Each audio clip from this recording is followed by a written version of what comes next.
So now who am I? What do I do? Where do I go? I have been living through this pandemic taking one day at a time.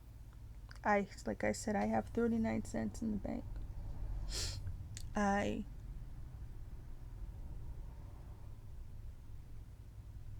Before this letter came yesterday from the I want to say bill collector, and I'm forgetting the name of them. See, I'm even starting to have brain problems. The collection agency, or lawyers, whichever they are. They, like I said, it could be a collection agency that made their name look like a lawyer's name, or maybe they really are lawyers. I don't know. But before this letter came, I had 39 cents, and I was just trying to figure out how I was going to have money for next week. Because yeah, you can have food stamps and stuff like, but you need money to buy things. You need to buy toilet paper. You need money in case you need to buy something, like, I don't know, aspirin, something that you didn't know you needed, something, you need money.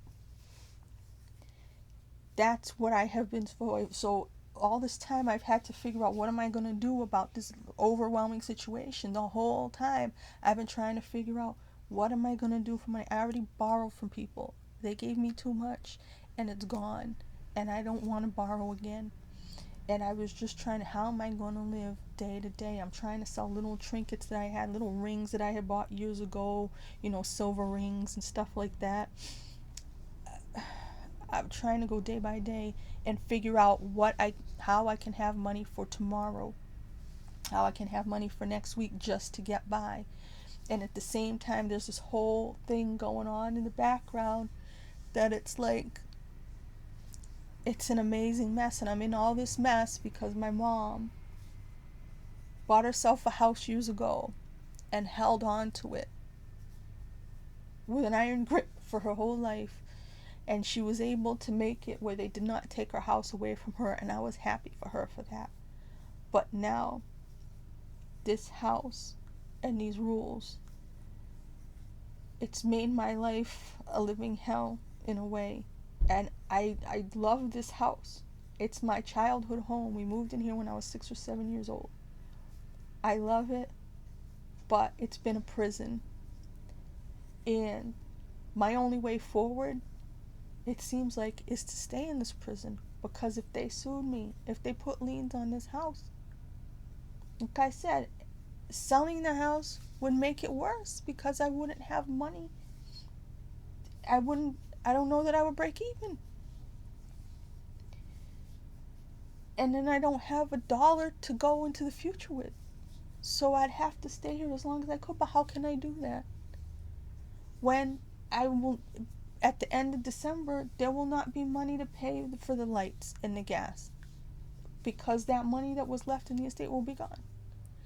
And I've been trying to go one day at a time, and I've been trying to think there's some purpose behind this, some reason. But you know what? In the end, a letter comes in the mail, and somebody like me, I panic. I never thought I would be in this mess. I never thought I would get, and it was because circumstances that I didn't know about, rules I didn't know about. I didn't not make a will. I didn't buy a home. I never meant to be a homeowner. I don't have the temperament. It's just a lot of hassle that you don't have. But I also was not a successful human being. Somehow, at one point, I couldn't find a job. The whole sin of my life that I committed is that I couldn't find a job. Not that I was offered jobs and didn't take them. There was one job in New York once. And I looked back, so like, is that my major error? Is that because the guy there seemed like a rapist? That's why I didn't take that job. Instead of taking that job, getting raped, and then having Me Too later, I said, that guy seems like a rapist. I'm not taking that job. So is that my major crime? That I didn't take that one job, that one time, the one job I didn't take, the one job offer I didn't take? I don't know. All I know is once I came home, there was nothing. There was nothing. I tried and tried and tried again. And I would take long breaks off saying, well, maybe I'm supposed to do something else. I volunteered. I do all the things they tell you to do. I rewrote my resume 9,000 times. It's on Indeed. It's been on Indeed. You know, I tried to sell things on Etsy before. That's $5 at a time, really, you know.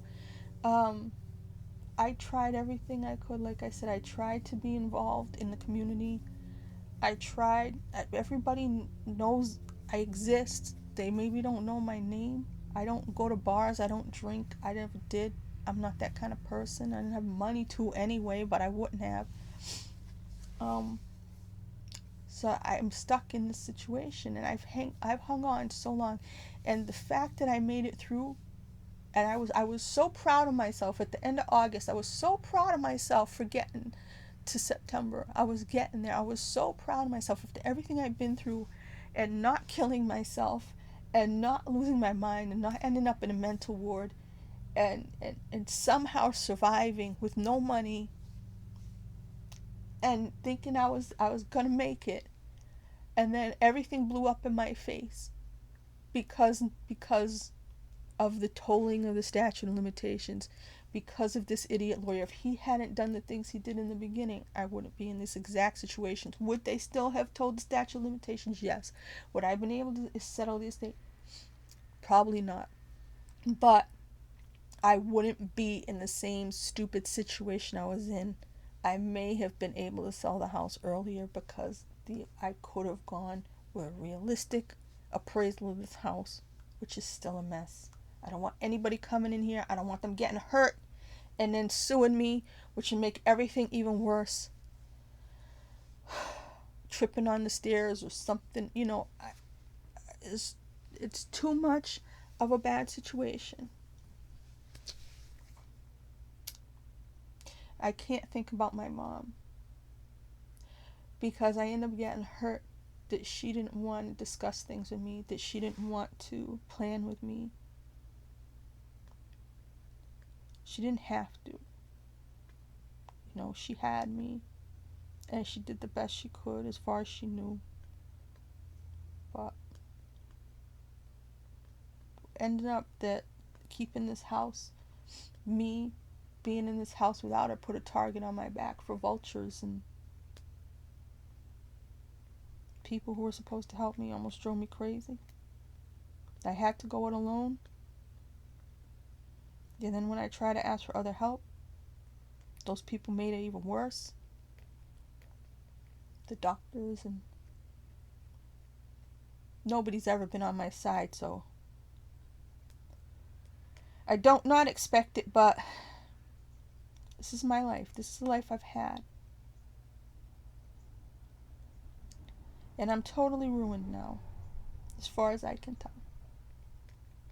And I don't know what to do. I'm afraid of what to do now. I'm supposed to contact them. You look in line, it says contact them, but don't tell them too much. I'm not that kind of person. I'm an all or nothing person. Either I don't say anything or I spill all my guts. It seems like being honest and trying to do the right thing is why my life has been utter shit. And it always has been. And the more I try to improve it, the worse it got. I should have dropped out of high school. Never gone to college. Just dropped out of high school, sat on the couch and watched movies. Got some part-time job. Not even tried. Had some kid I didn't want. So I could have gone on welfare. Just like everybody else. And the stress that I wouldn't have had. The crap I wouldn't have got. All the fight that I've done in my life. All the trying. It just made it all so much worse. That's who I am. This is why I'm ruined. I'm scared to death. I wake up with palpitations. I don't know what to do. I just wish it would be over. I just wish it would end.